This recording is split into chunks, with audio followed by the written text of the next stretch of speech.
नमस्कार, आचार्य टेक्नोलॉजीज में आप सभी का स्वागत है। जैसा कि आप सब लोग जानते हैं, हम डेली बेसिस पे आपकी मित्रा सर्विसेज की ट्रेनिंग करवाते हैं और अगर कोई भी नया अपडेट होता है मित्रा, बैंक, पीसी, आधार या फिर हमारे किसी भी प्रोजेक्ट से रिलेटेड, तो उसकी जानकारी भी हम आपको इसी लाइव सेशन में देते हैं। तो सबसे पहले मैं आपको आज का अपडेट बता देती हूँ। जो मित्रा पे जो नया अपडेट आया है, सेठ RL शहरी गवर्नमेंट कॉलेज काला डेरा जयपुर विभाग की डेवलपमेंट फी फॉर सेठ सहरिया गवर्नमेंट पीजी कॉलेज काला डेरा जयपुर की सर्विस ई मित्र पोर्टल पे प्रारंभ कर दी गई है। तो अगर आप किसी के भी फॉर्म फिल करना चाहते हैं तो आप ई मित्रा से कर सकते हैं। ये सर्विस है जो ई मित्रा पे चालू की गई है। और ये था आज का अपडेट। अभी आज हम आपको, जैसा कि आप जान चुके हैं, कल से हमने जनाधार सर्विसेज की ट्रेनिंग स्टार्ट करी है।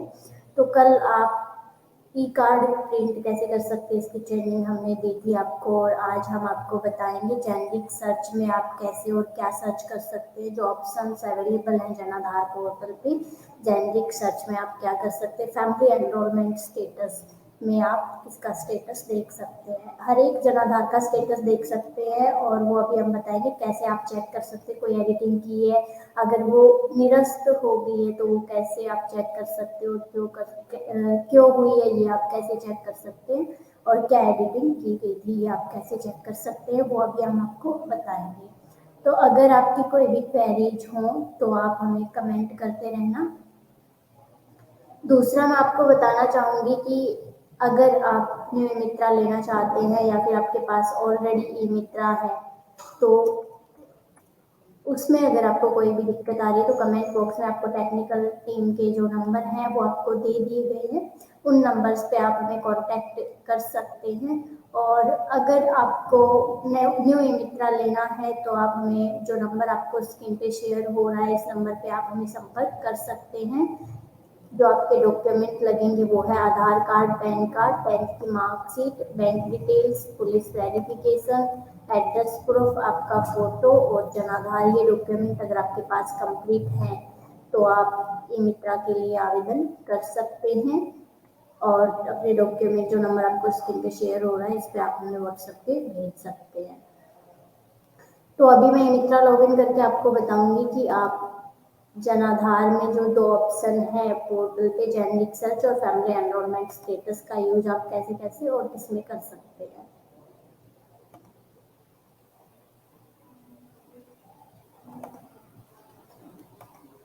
जनाधार से रिलेटेड अगर आपकी कोई भी क्वेरीज होती है तो उसके लिए आप हमें कांटेक्ट कर सकते हैं, और कमेंट में अपनी जो भी क्वेरी है वो भी आप बता सकते हैं। पहले ट्रेनिंग आपकी करवाई जाएगी, उसके बाद जो भी आपके इश्यूज होंगे, जो भी कमेंट्स आएंगे, उनका रिप्लाई आपको दिया जाएगा। तो अभी यहाँ पे ई मित्र आईडी मैंने लॉगिन की हुई है। यूटिलिटी टाइप सर्विसेज में आपको जाना है। यहाँ पे आपको टाइप करना है जनाधार। तो ये देखिए, हम एनरोलमेंट वाली सर्विस सेलेक्ट करके थर्ड पार्टी पोर्टल पे आ गए हैं। इसमें आपको एनरोलमेंट में जाना है। तो यहाँ पे जो सबसे पहले ऑप्शन है जनाधार ई कार्ड, इसकी ट्रेनिंग हम कल करवा चुके हैं। आज हम आपको फैमिली एनरोलमेंट स्टेटस की ट्रेनिंग देंगे और जेनेरिक सर्च की ट्रेनिंग देंगे। फैमिली एनरोलमेंट स्टेटस में आप किसी भी जनाधार का स्टेटस चेक कर सकते हैं, चाहे आपने वो नया अप्लाई किया हो, चाहे आपने उसमें एडिटिंग करी हो, चाहे मेंबर डिलीट किया हो, चाहे ट्रांसफर किया हो, चाहे स्प्लिट फैमिली किया हो, कुछ भी अगर आपने जनाधार में किया है तो उसका स्टेटस आप यहाँ से देख सकते हैं। अगर जनाधार नंबर जनरेट नहीं हुआ है, नया आवेदन किया है, तो आप रसीद संख्या से देख सकते हैं। अगर जनाधार नंबर बन चुका है तो रसीद संख्या और जनाधार नंबर दोनों से आप यहाँ पे स्टेटस चेक कर सकते हैं।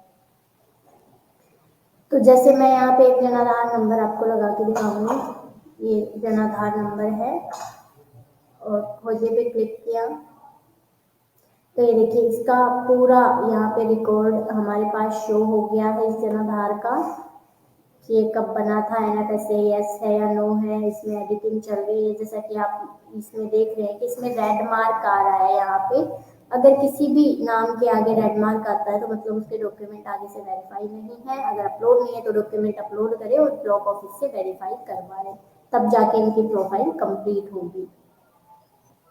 उसके बाद आप देख सकते हैं मुखिया से सबका संबंध क्या है, वैवाहिक स्थिति क्या है, नामांकन तिथि क्या है, जन्म तिथि क्या है, लिंग क्या है, और पति पत्नी अगर हैं, विवाहित है तो उनकी डिटेल आपको यहाँ पे देनी पड़ती है। तो पूरे परिवार का रिकॉर्ड यहाँ पे आ जाता है। अब अगर आपने इसमें कोई एडिटिंग करी है तो वो आप यहाँ से चेक कर सकते हैं। ये आप देख सकते हैं यहाँ पे लिखा हुआ है एडिटिंग पूरी हो चुकी है,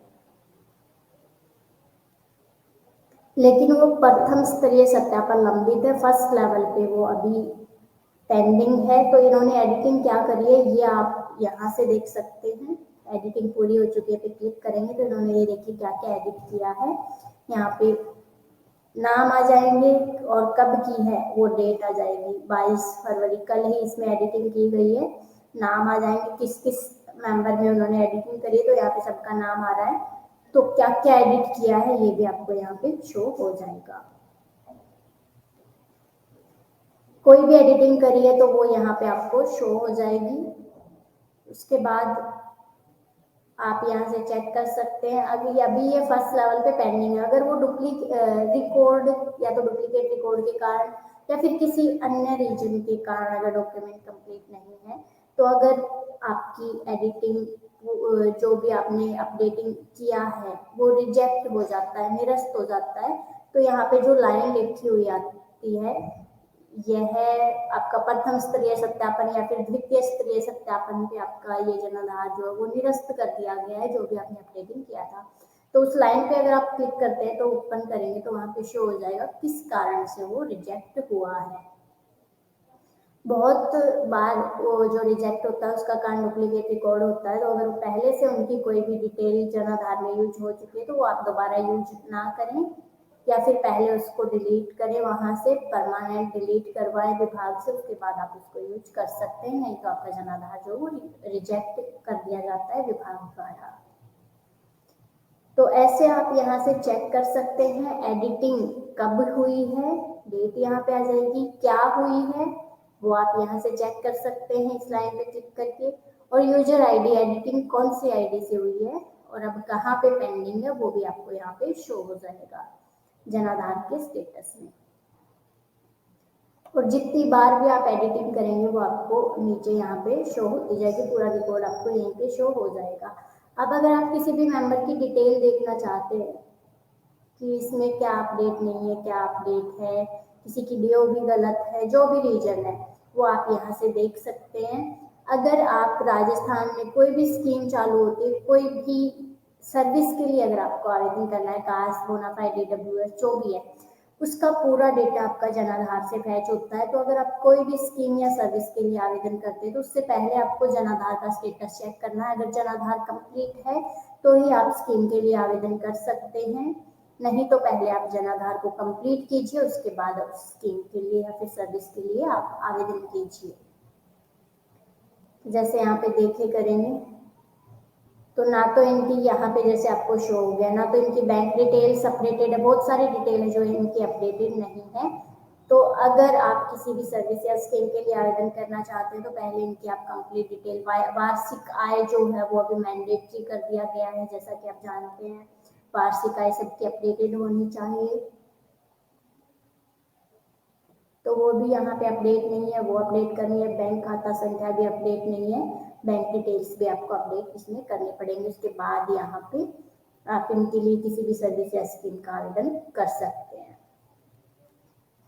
तो यहाँ से आप चेक कर सकते हैं अगर जनाधार बना है या नहीं बना है। तो जब आप आवेदन करते हैं तो रसीद संख्या उसी टाइम पे जनरेट हो जाती है, लेकिन जनाधार संख्या यहाँ पे तभी आती है जब वो अप्रूव हो जाता है, जनाधार कार्ड नंबर जनरेट हो जाता है, जब वो बन जाता है तो तब यहाँ पे आपको शो होता है।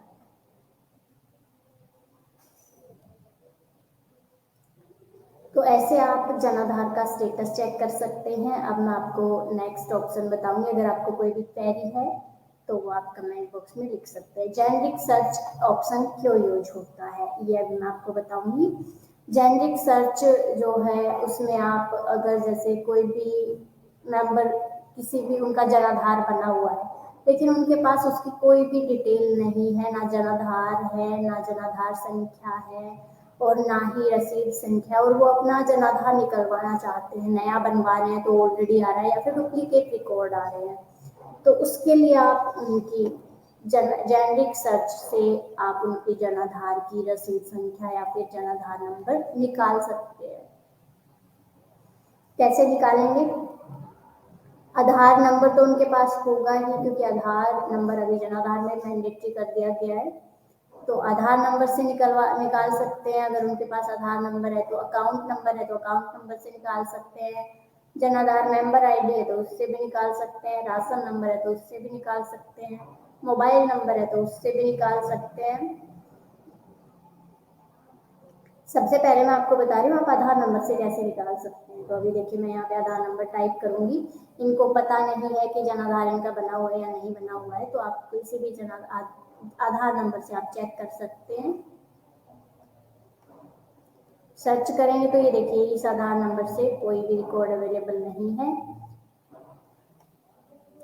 तो इस आधार से आप नया आवेदन कर सकते हैं। अभी मैं एक आधार नंबर लगा रही हूँ।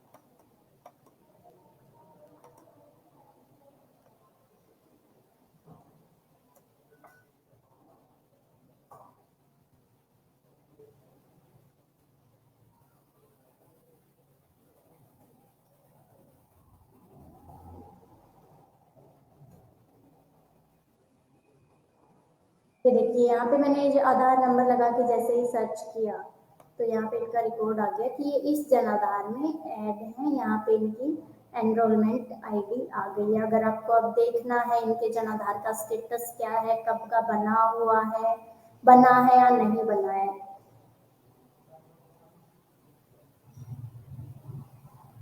तो ध्यान रहे अगर आधार नंबर से वो अप्लाई भी हो चुका है तो भी रिकॉर्ड आपको यहाँ पे शो हो जाएगा। एनरोलमेंट आईडी शो हो जाएगी, चाहे वो आधार नंबर जनरेट हुआ हो या ना हुआ हो।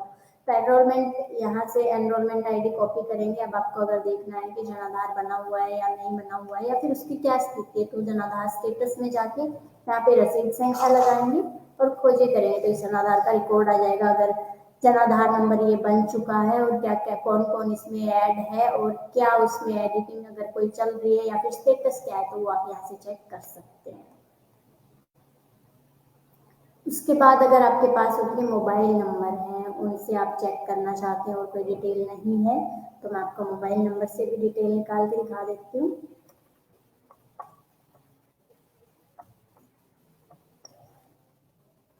सर्च करेंगे तो ये देखिए यहाँ पे नीचे डिटेल आ गई है। मोबाइल नंबर कितने, यहाँ पे 4 जगह एक ही जनाधार में यहाँ पे 4 रिकॉर्ड आए हैं, 4 जगह ये मोबाइल नंबर यूज हुआ है। तो ऐसे आप यहाँ पे रिकॉर्ड चेक कर सकते हैं। एनरोलमेंट आईडी आपको शो हो जाएगी किस जनाधार में ये ऐड है, और एनरोलमेंट आईडी से स्टेटस चेक करेंगे तो आपको शो भी हो जाएगा कि किस जनाधार में ये ऐड है, उसका क्या स्टेटस है, जनाधार नंबर जारी हुआ है या नहीं हुआ है।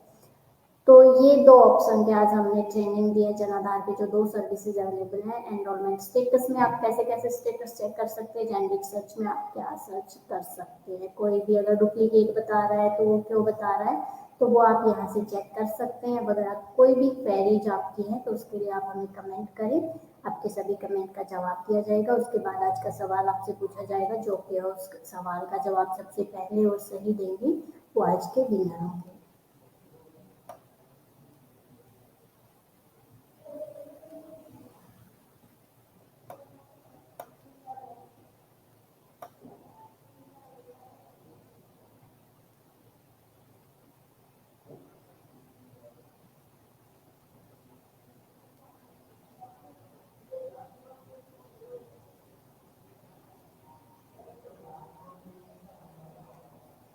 ओम प्रकाश चौधरी जी का कमेंट है, जनाधार में सास का नाम अलग करना है, क्या डॉक्यूमेंट लगाना और कैसे लगाना है। तो अगर एक जनाधार से आप 2 जनाधार बनाना चाहते हैं, एक फैमिली से 2 फैमिली बनाना चाहते हैं, तो स्प्लिट फैमिली ऑप्शन का आप यूज कर सकते हैं, जिसकी अब कुछ ही टाइम में हम ट्रेनिंग करवाने वाले हैं। और स्प्लिट फैमिली करेंगे तो आप क्यों करना चाहते हैं? बेटे की शादी हो गई है, वो अलग हो गए हैं, जो भी रीजन है आप उसमें दें। अगर शादी के कारण करवाना चाहते हैं तो मैरिज सर्टिफिकेट आप डॉक्यूमेंट्स में अपलोड करें, और उनके जो भी डॉक्यूमेंट है, बैंक डिटेल, आधार, एड्रेस प्रूफ और मैरिज सर्टिफिकेट, उसके साथ आप उनका अलग से जनाधार बना सकते हैं।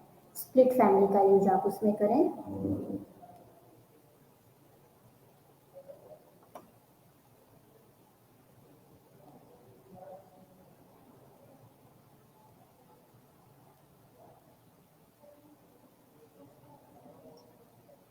अभी डॉक्टर यहाँ से कमेंट है, किसी वुमेन के 2 जनाधार बन जाएं तो एक कैसे करें?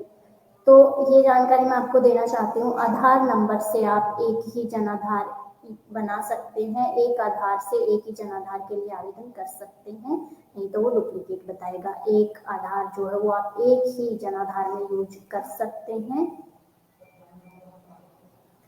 तो अगर बाई चांस उनका डुप्लीकेट रिकॉर्ड है, वो एक ही मेंबर है, वो 2 जगह 2 जनाधार में ऐड है, तो जहाँ पे उनका आधार नंबर नहीं लगा हुआ, पहले क्या होता था कि डुप्लीकेट रिकॉर्ड नहीं होते थे, आप बिना आधार के आप जनाधार बना सकते थे, लेकिन अब आधार मैंडेटरी कर दिया गया है। अगर वो किसी और जनाधार में ऐड है मेंबर के रूप में, तो जहाँ पे उनका आधार यूज नहीं हुआ है, आप उस जनाधार में से उनको डिलीट कर सकते हैं। क्योंकि अगर आप जहाँ पे उनका आधार का रिकॉर्ड अवेलेबल है उसको डिलीट करेंगे तो बाद में आप उसको ऐड नहीं कर पाएंगे किसी भी जनाधार में। इसलिए आप उनका रिकॉर्ड वहां से हटाएं जहाँ पे उनका आधार नंबर नहीं लगा हुआ है, क्योंकि आधार नंबर एक ही जगह यूज होता है, तो उसको आपको रखना है। कोई भी डिटेल अपडेट करनी है तो उसी में करें। जहाँ पे उनका आधार नंबर नहीं लगा हुआ है उस रिकॉर्ड को आपको डिलीट करना है।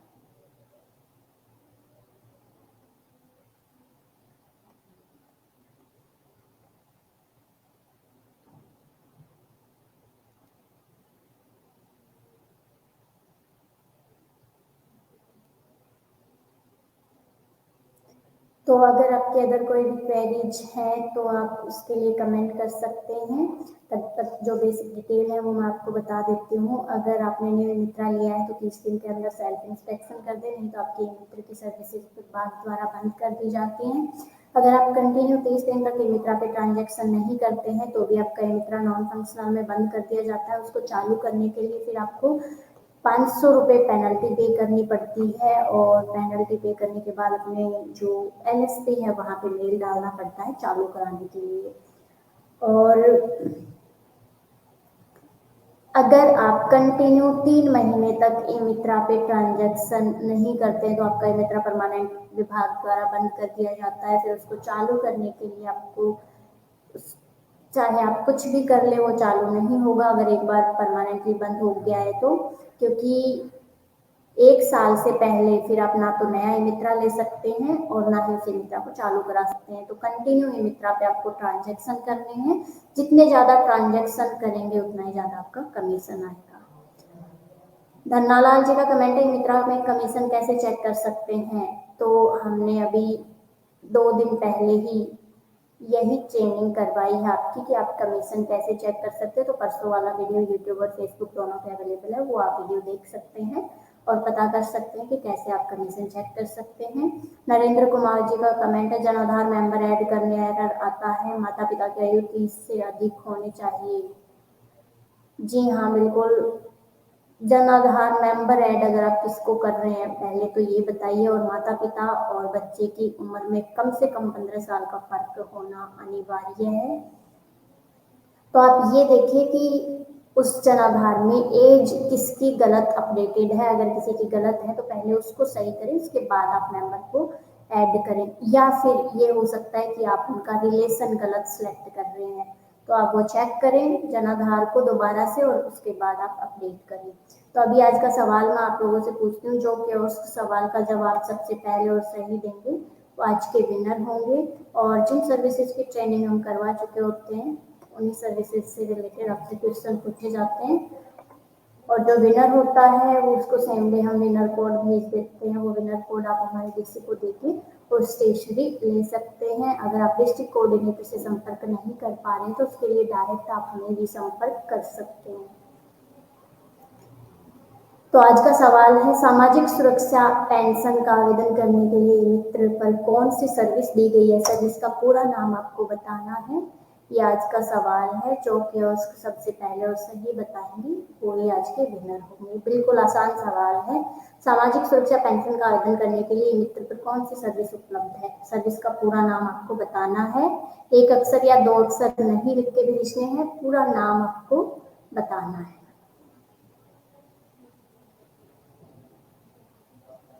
डिपार्टमेंट का नाम मैंने नहीं पूछा है, आपको सर्विस का नाम बताना है कि यूटिलिटी में पूरी सर्विस आपको क्या टाइप करनी पड़ती है, पूरी सर्विस का नाम आपको बताना है। अभी तक किसी ने भी नहीं बताया है। जो कियोस्क सबसे पहले बताएंगे वो ही आज के विनर होंगे।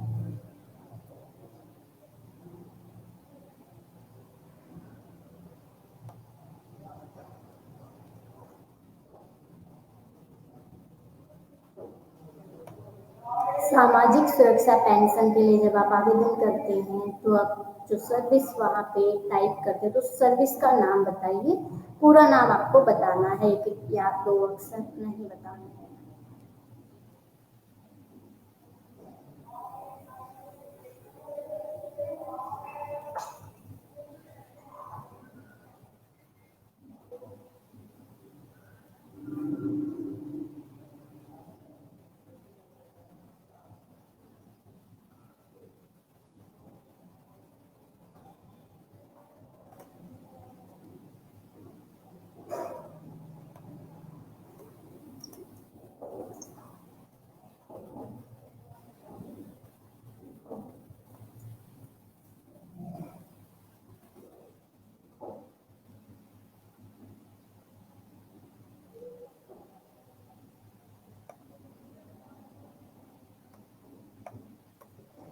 मैंने स्कीम का नाम नहीं पूछा है, ना मैंने डिपार्टमेंट का नाम पूछा है। क्वेश्चन आपको स्क्रीन पे दिख रहा है। सामाजिक सुरक्षा पेंशन का आवेदन करने के लिए ई मित्रा में आपको कौन सी सर्विस दी गई है, क्या आप सिलेक्ट करेंगे जब आप पेंशन के लिए आवेदन करेंगे।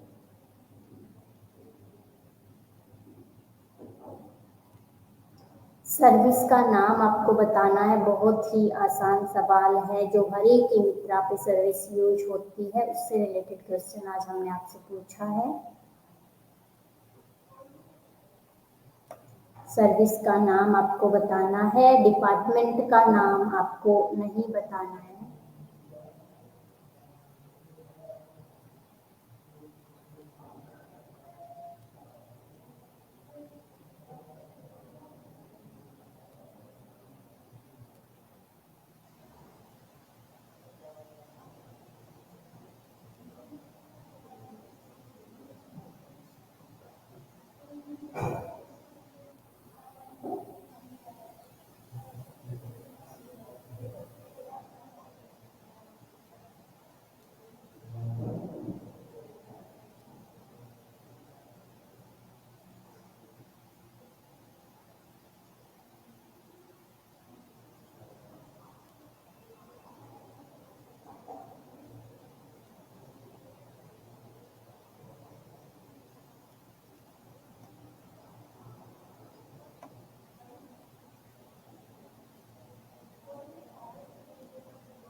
तो अभी तक हमारे पास कोई भी जवाब नहीं आया है, तो मैं आपको जवाब बता देती हूँ। सबसे आसान सवाल आज का था, सामाजिक सुरक्षा का पेंशन का अगर आप आवेदन करते हैं तो ई मित्र में आपको कौन सी सर्विस दी गई है। SG apply for pension registration, SG pension आवेदन, ये सर्विस आपको ई मित्र पे दी गई है। तो जवाब हमारे पास किसी भी कियोस्क का सही नहीं आया है। कोई बोल रहा है एस यूटिलिटी में ये टाइप करे, कोई राजस्व बता रहा है, तो ना तो हमने कोई एसजी बता रहा है। तो हमने आपको डिपार्टमेंट का नाम हमने नहीं पूछा था आपसे, हमने जो सर्विस आपको क्या दी गई है पेंशन का आवेदन करने के लिए उसका नाम आपसे पूछा गया था।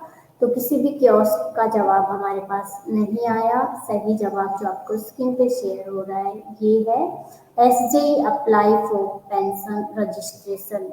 ये सर्विस मित्रा पे है अगर आप किसी की पेंशन आवेदन करते हैं तो।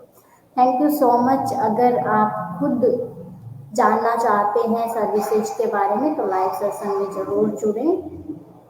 पेंशन आवेदन के लिए जो आपको स्क्रीन पे शेयर हो रही है इस सर्विस का यूज होता है, ये आप ध्यान रखिए क्योंकि हर एक मित्रा पे काम आती है। Thank you so much.